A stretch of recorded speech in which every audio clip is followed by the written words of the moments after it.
Salut à toutes et à tous, je suis absolument ravi de vous retrouver ici à Genève pour ce nouveau numéro du Garage. Genève où se déroule jusqu'au 18 mars le Salon international automobile que je vous propose de visiter ensemble. Alors on n'aura évidemment absolument pas le temps de tout voir, mais on va quand même essayer de faire un petit tour de ce qui compte. Alors évidemment il y aura des SUV, des nouvelles marques, des pneus également, et vous allez voir que tout ça se décline dans la modernité, dans l'électromobilité, même là où on ne l'attend pas. Allez hop, c'est parti!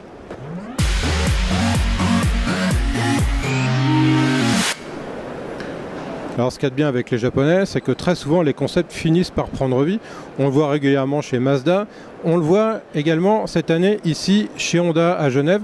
Honda qui a officialisé la commercialisation d'ici à la fin de l'année 2019 de cet Urban Concept EV qu'on avait eu à Francfort, qu'on avait adoré et qui visiblement a été très bien accueilli partout dans le monde. C'est évidemment une très bonne nouvelle. C'est également une annonce très importante pour Honda puisque dans le cadre de l'électromobilité, Honda annonce encore d'autres choses ici à Genève. Et ce que je vous propose, c'est qu'on aille en parler tout de suite avec Christophe de Culto, qui est le vice-président pour Honda Europe.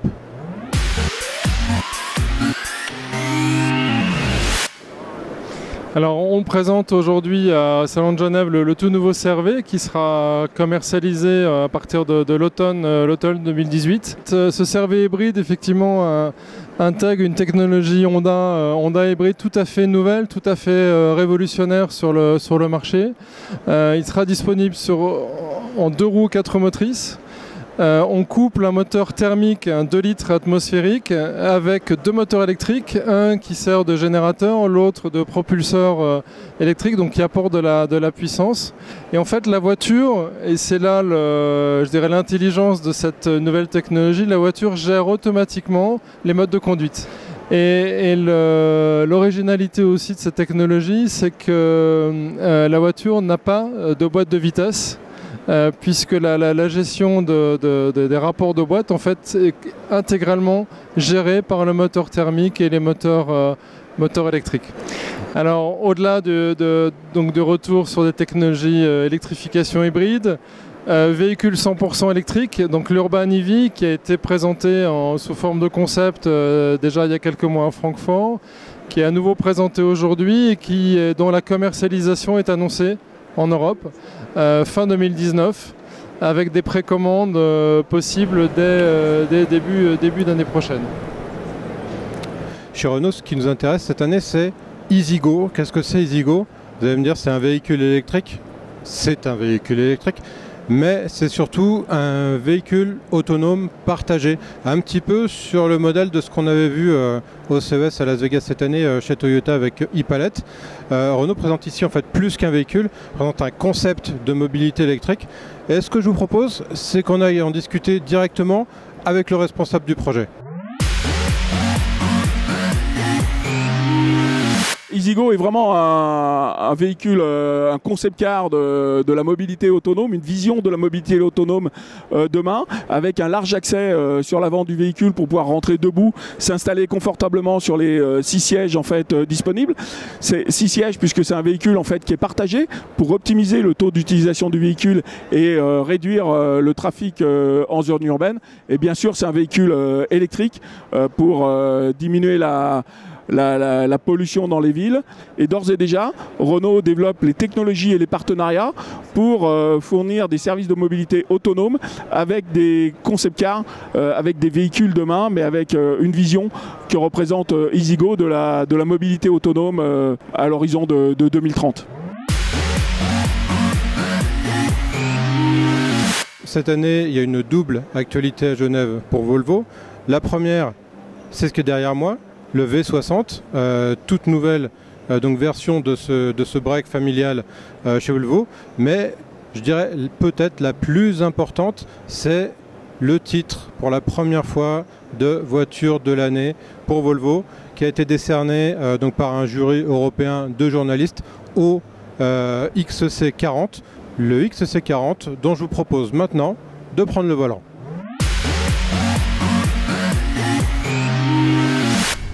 Nouveauté très importante chez Volvo. Walid, salut. Salut. On essaye le nouveau XC40, c'est le SUV compact de Volvo qui arrive dans quelques semaines, en mars exactement, mars 2018 en concession. Walid, quand on a pris la voiture hier, tu m'as fait remarquer un truc assez intéressant. Tu as dit, il y a un air de famille, mais elle a son caractère. Enfin voilà, elle ressemble pas aux autres, même si on reconnaît que c'est une Volvo immédiatement. Absolument, et c'est là où je trouve qu'ils sont forts Volvo par rapport à d'autres marques qui ont tendance à jouer les poupées russes avec leur modèle.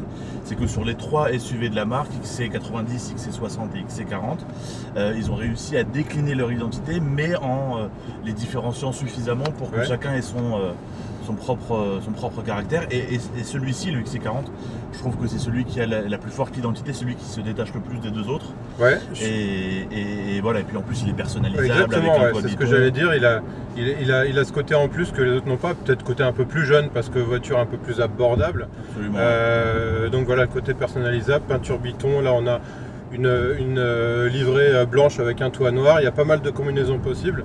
Également à l'intérieur avec des détails de finition qu'on peut changer. Justement à l'intérieur, alors là aussi, bon, c'est une déclinaison de ce qui a déjà été vu sur le XC90 et XC60. Mais moi j'aime bien, il y a beaucoup de cohérence. Alors il y a des trucs qu'on peut aimer ou pas aimer, comme là des inserts en alu qui sont parfois jolis et parfois un peu moins. Voilà, c'est des questions de style. Ouais. Mais là aussi, voilà, on reste dans cet univers Volvo, reconnaissable, mais en même temps pas copier-coller, quoi. Ouais, absolument, je suis d'accord. Et effectivement, l'identité Volvo, pareil comme à l'extérieur ici, a été déclinée, mais avec une identité qui est un peu plus propre. Alors effectivement, on est sur un modèle qui est plus petit, plus abordable, donc on n'est pas tout à fait sur le même niveau de qualité pour les matériaux. L'équipement est assez complet, et même dès l'entrée de gamme. Alors la gamme n'est pas encore complètement complète, c'est complètement complète donc.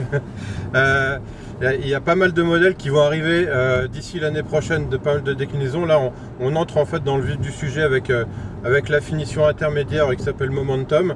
Les versions de base seront disponibles plus tôt, mais avec déjà, d'après les définitions qu'on a pu voir, pas mal d'équipements de série, notamment donc une instrumentation numérique complète, des petites choses comme ça. Et puis un petit détail qui peut-être sera adopté par le public.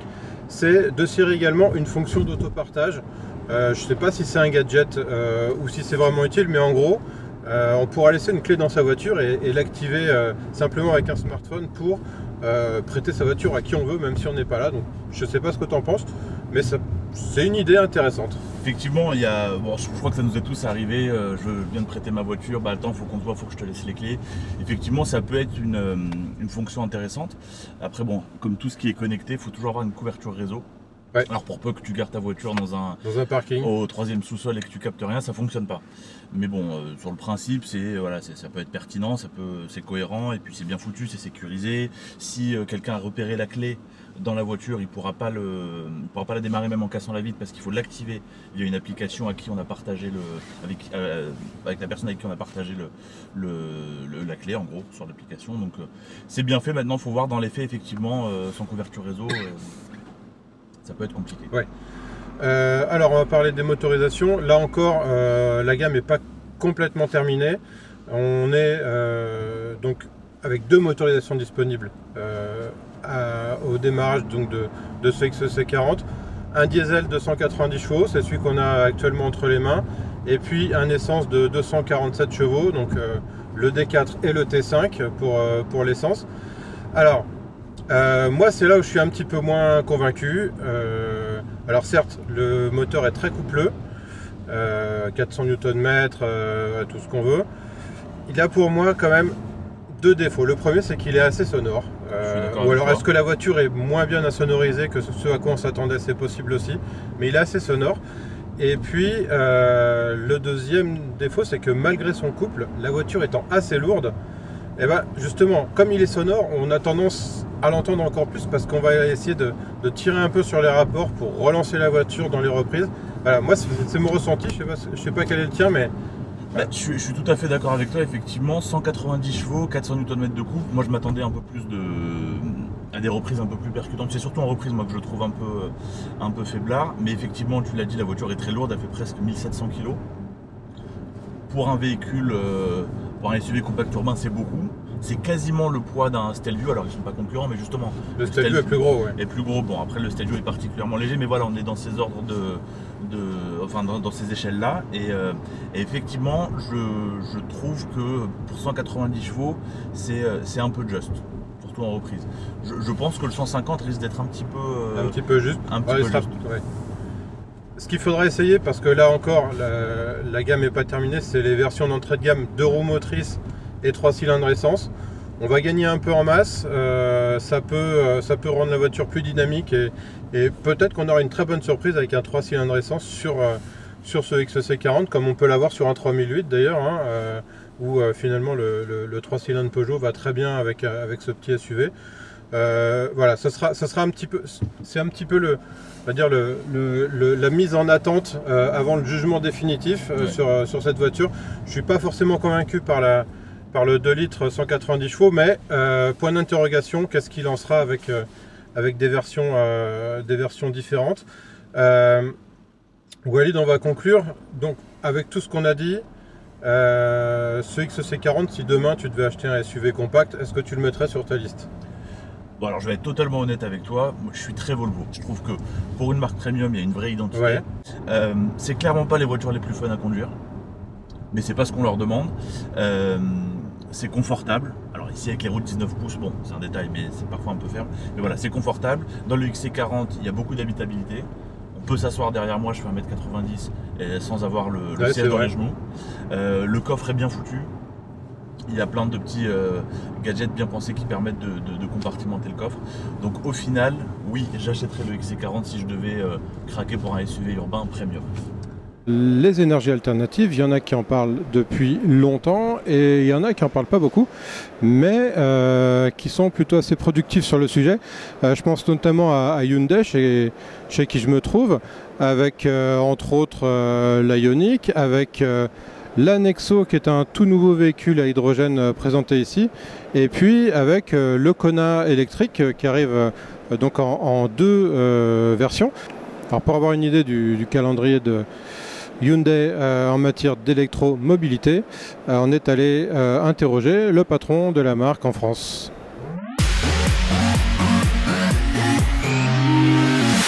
Alors, tout d'abord, on a aujourd'hui d'ores et déjà à la route une voiture 100% électrique qui est Ioniq depuis 1 an, et on avait déjà un véhicule hydrogène qui est l'X35 depuis 2014. C'est vrai qu'à Genève aujourd'hui, on présente Kona électrique avec 2 motorisations, une motorisation électrique 39 kW et une motorisation électrique 64 kW. Donc pour la plus grosse batterie, 480 km d'autonomie, pour la plus petite 312. Donc ça, c'est les 2 premières nouveautés. La suivante, c'est Nexo, donc un SUV avec une technologie pile à combustible qui lui arrivera aussi durant l'été. De la même manière que Kona arrivera aussi pendant l'été. Effectivement, Nexo, c'est un véhicule qui a été fabriqué pour intégrer la technologie pile à combustible, donc hydrogène. Contrairement à la génération précédente des X35, qui lui était soit une voiture thermique, soit une voiture à hydrogène. Véhicule zéro émission, c'est aussi la tendance du marché et une demande forte aujourd'hui, que ce soit des populations ou évidemment des administrations. En termes d'autonomie, on a un véhicule qui a 800 km d'autonomie. Donc on a finalement le meilleur des 2 mondes avec les véhicules hydrogène, une grande autonomie et pas de contraintes logistiques. Quand je vais faire le plein, ça dure quelques minutes, comme je ferai le plein d'une voiture à essence ou une voiture diesel comme on le fait aujourd'hui. Chez Volkswagen, les surprises ne sont pas toujours non plus là où on les attend, parce que là, je suis à bord du T-Roc, qu'on essaiera très bientôt d'ailleurs dans le garage. Mais non, le plus intéressant ici, c'est que Volkswagen poursuit et en quelque sorte achève de construire sa nouvelle marque ID. ID donc dédiée à l'électromobilité et à l'autonomie. Une étape importante ici a été franchie avec le dévoilement de la nouvelle grande berline ID Vision. Je vous propose de discuter de ID et de toutes ses déclinaisons avec Thierry Lesplioc, qui est le patron du groupe Volkswagen en France. Cette année à Genève, nous présentons un 4e élément de la gamme de voitures électriques de Volkswagen avec l'ID Vision qui est derrière moi. Elle vient compléter la version berline, génération type Golf, le SUV, le minibus et là cette fois-ci donc la grande berline, une voiture de plus de 5 mètres de long et quasiment 2 mètres de large. La voiture va arriver en 2 étapes. La première étape comportera des commandes manuelles, un volant, et pourra être conduite de façon manuelle ou autonome limitée. En fonction de l'évolution de la réglementation, nous pourrons ensuite proposer cette voiture dans sa configuration salon ici, sans aucune commande. Mais il faut pour cela que les infrastructures routières et urbaines soient adaptées à la circulation de véhicules autonomes. Et ça va demander des investissements de la part des gouvernements, de la part des collectivités locales. Et on peut considérer qu'à partir de 2025, entre 2025 et 2030, ça deviendra réellement possible.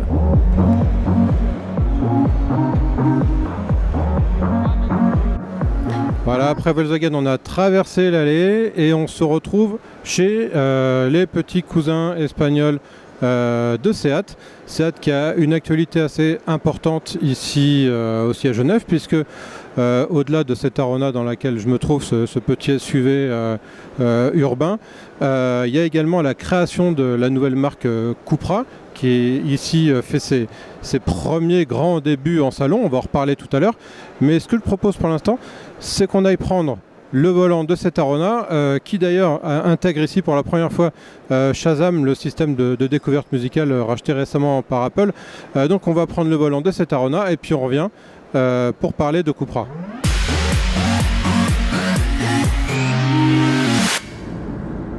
On prend le volant aujourd'hui d'un modèle ultra important pour Seat et pour le groupe Volkswagen, puisque David, salut. Bonjour. David, ce modèle inaugure les mini SUV, les SUV urbains dans le groupe Volkswagen chez Seat, c'est l'Arona. C'est ça, c'est le premier crossover compact du groupe. Il arrive, alors dans le groupe il y a des modèles équivalents en tout cas, qui officieront sur le même segment, qui vont arriver, mais chronologiquement, c'est le premier et c'est assez intéressant parce que ça souligne finalement la nouvelle place que va occuper Seat à l'intérieur du groupe Volkswagen par rapport à Audi, par rapport à VW.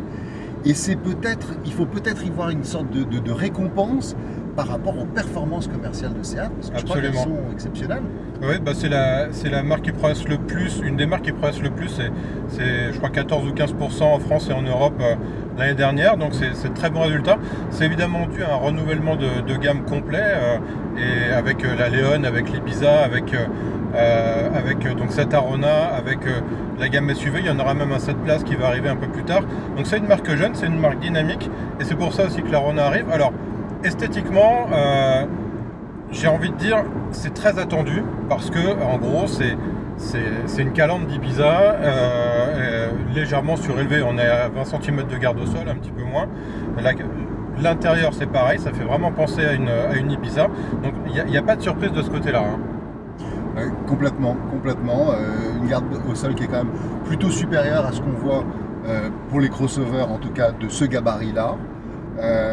Une grande fidélité à l'identité stylistique. Absolument, de Seat, que ce soit au plan des optiques, au plan des lignes, l'intérieur évidemment.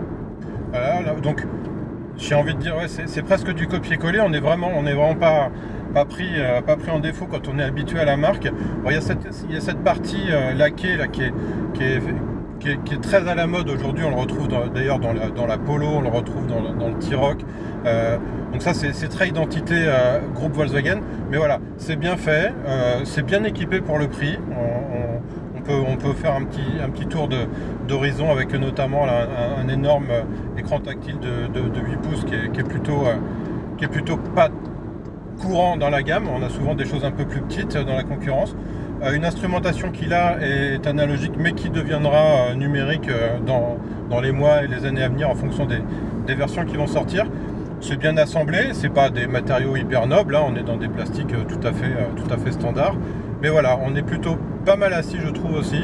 Moi L'assise des sièges est plutôt longue, ce qui est très agréable parce qu'on peut rouler finalement longtemps, même si c'est une voiture qui est urbaine, on peut rouler longtemps sans se fatiguer.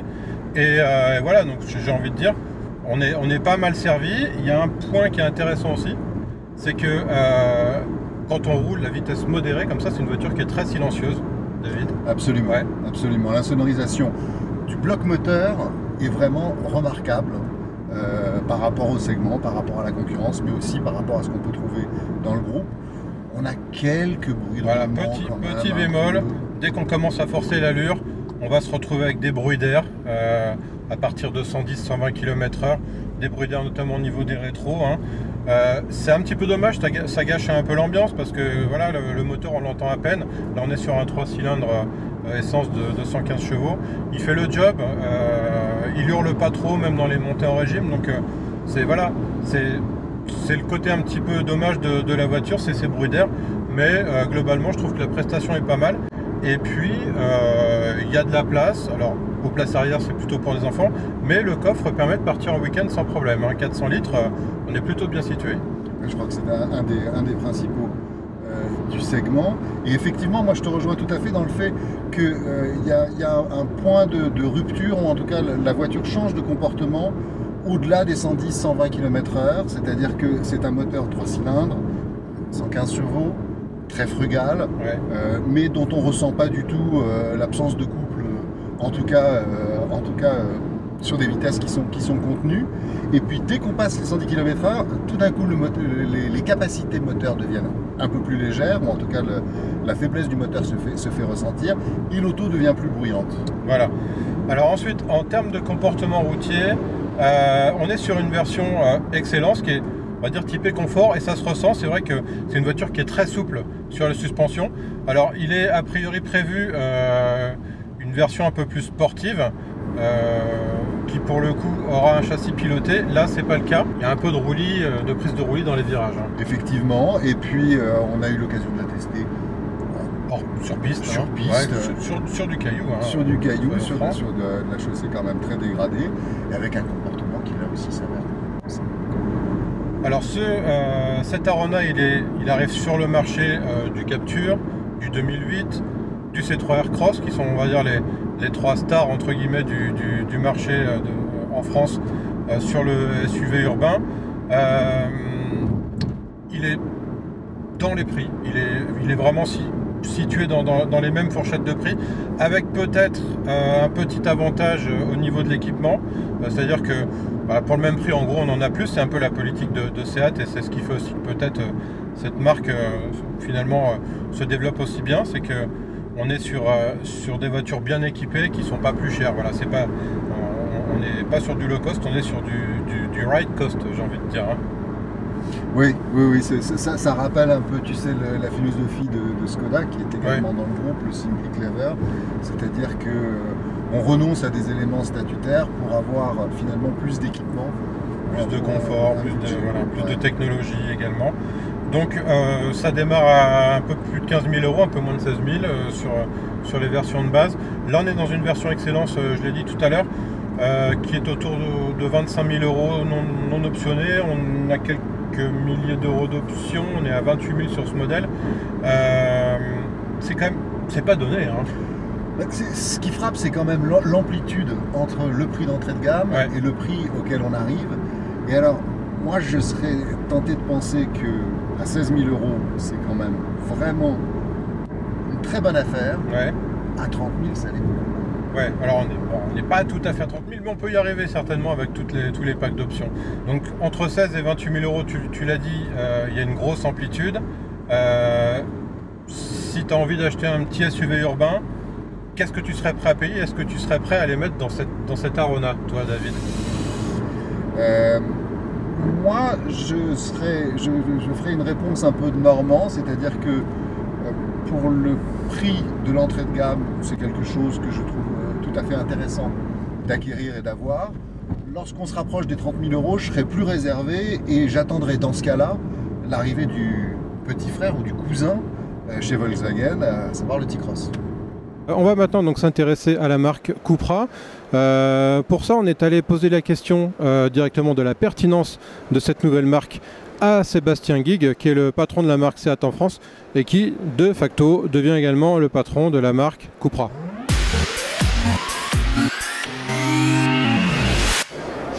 Alors l'idée de la nouvelle marque Cupra, c'est avant tout de profiter d'un des porte-drapeaux de ce qui était sous le giron de la marque Seat jusqu'à maintenant, c'est-à-dire ce nom Cupra qui a une belle histoire et qui a une belle clientèle de par l'Europe, et de l'indépendiser, d'en faire une marque indépendante. Donc.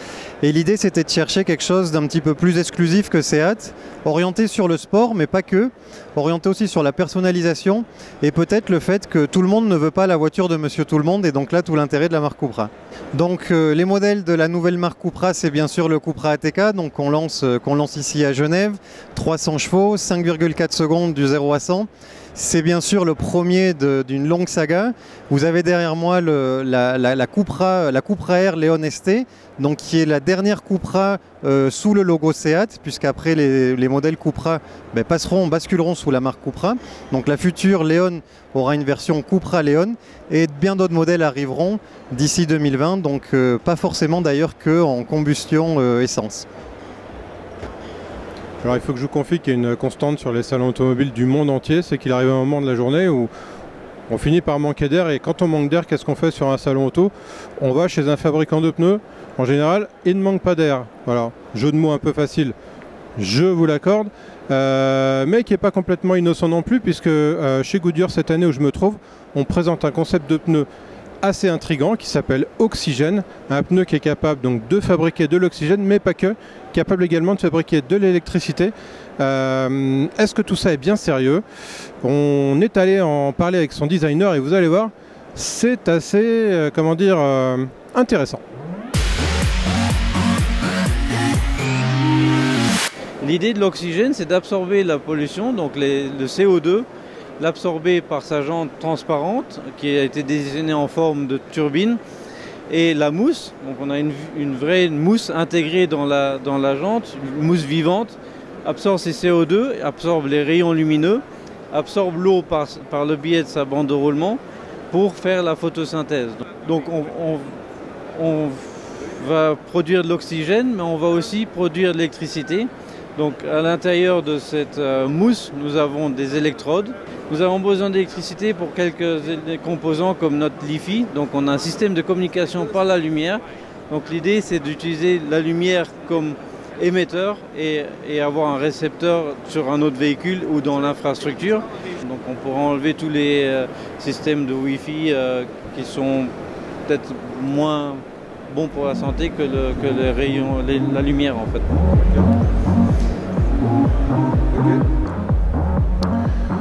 Voilà, il va être temps de conclure cette petite visite rapide du salon de Genève. Je retrouve Nico Hédé. Salut Nico. Salut Alex. Alors Nico, question, hein, j'ai envie de dire traditionnelle de fin de salon. Qu'est-ce qui t'a marqué toi ici? C'est assez compliqué parce que en fait, le salon de Genève est tellement dense qu'on a du mal à se faire une idée. On voit tellement de choses. Alors McLaren, c'est la démesure avec la Senna GTR. C'est vraiment le concours de pelle à tarte. Hein. C'est la voiture vraiment aéro à fond pour aller très très vite. C'est pas forcément très joli, hein. Perso je trouve pas ça génial. Non, moi, alors, pour revenir sur Terre, Toyota, la nouvelle Auris par exemple, je trouve que enfin une Auris ressemble à quelque chose, je trouve ça très bien, elle a une petite gueule, sympa. Qu'est-ce qu'il y a d'autre? Le concept M8 grand coupé chez BMW, c'est quand même une belle future berline concurrente de la Panamera de chez Porsche. On a Mercedes qui va sortir quelque chose aussi dans ce sens-là, avec une version 4 places pour la AMG GT. Donc ça c'est pas mal aussi. Enfin, c'est vraiment les voitures qui font rêver.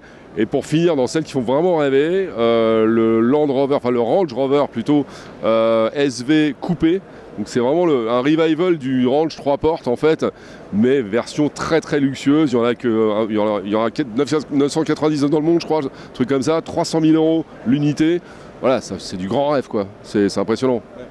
Bah écoute, moi je reste sur mon premier coup de cœur qui est ce qui est derrière nous, le petit Urban Concept EV de chez Honda. C'est un peu un reboot de la Civic, on l'attend vraiment dès la fin de l'année prochaine et on espère pouvoir en prendre le volant très vite dans le garage. En attendant, on se retrouve très bientôt pour un nouvel épisode du garage. Salut à tous.